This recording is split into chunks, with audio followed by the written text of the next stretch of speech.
حضرت ابو سعید خدری رضی اللہ تعالی عنہ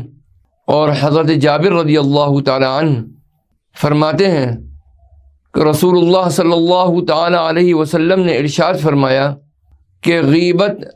زنا سے زیادہ سخت گناہ ہے۔ تو صحابہ کرام رضوان اللہ علیہم اجمعین نے کہا کہ یا رسول اللہ صلی اللہ علیہ وسلم، غیبت زنا سے زیادہ سخت گناہ کس طرح ہے؟ تو حضور صلی اللہ علیہ وسلم نے ارشاد فرمایا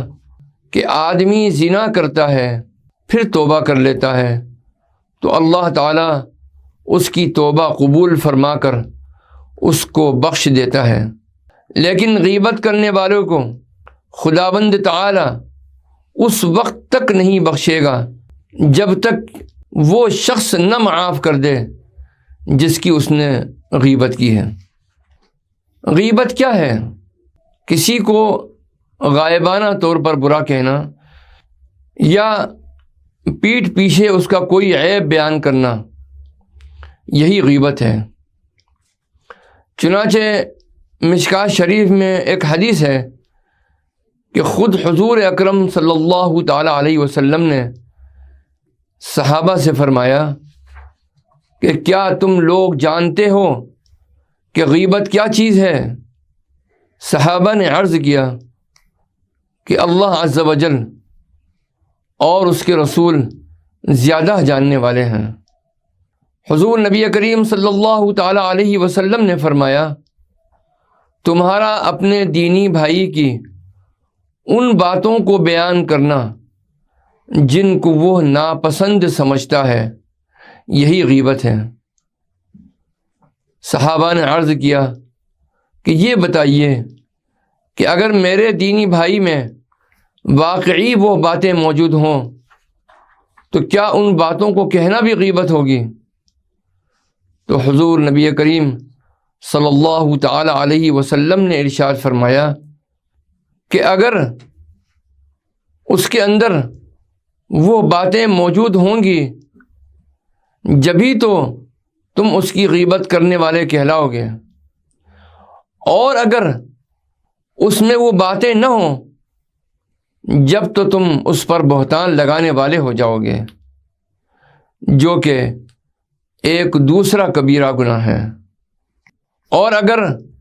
کسی شخص کا کوئی عیب اس کو ذلیل کرنے کی نیت سے اس کے منہ پر کہہ دیا جائے تو یہ ایذا رسانی کہلائے گی، یعنی تکلیف دینا، اور غیبت و بہتان کی طرح یہ ایذا رسانی بھی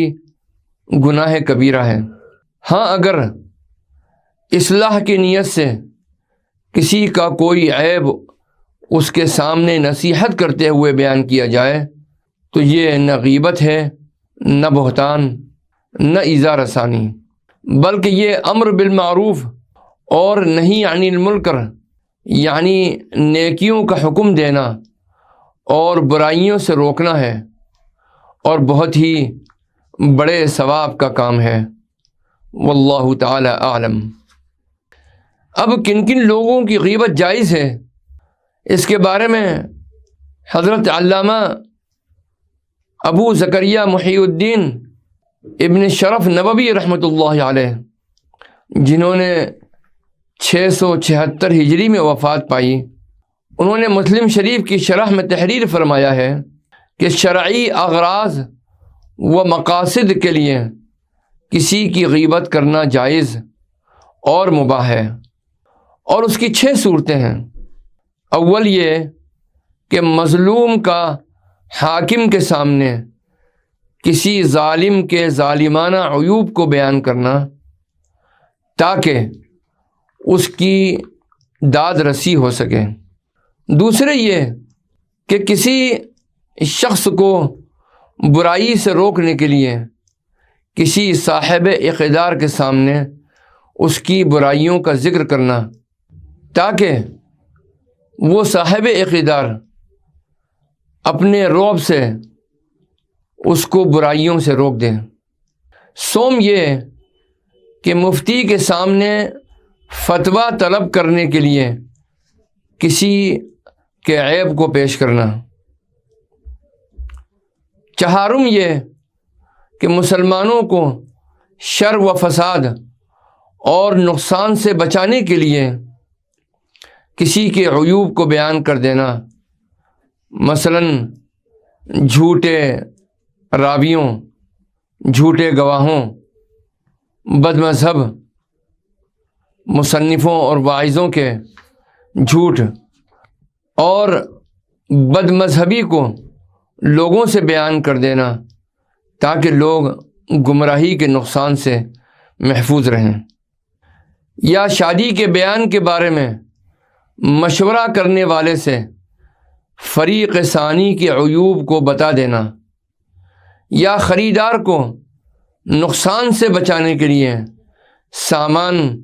یا سودا بیچنے والے کے عیوب سے باخبر کر دینا۔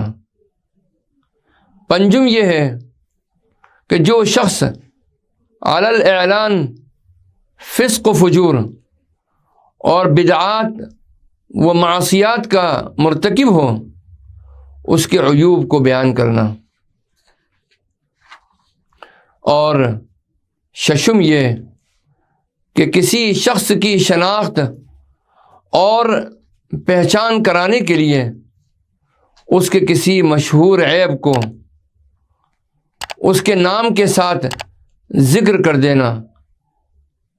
جیسے محدثین کا طریقہ ہے کہ ایک ہی نام کے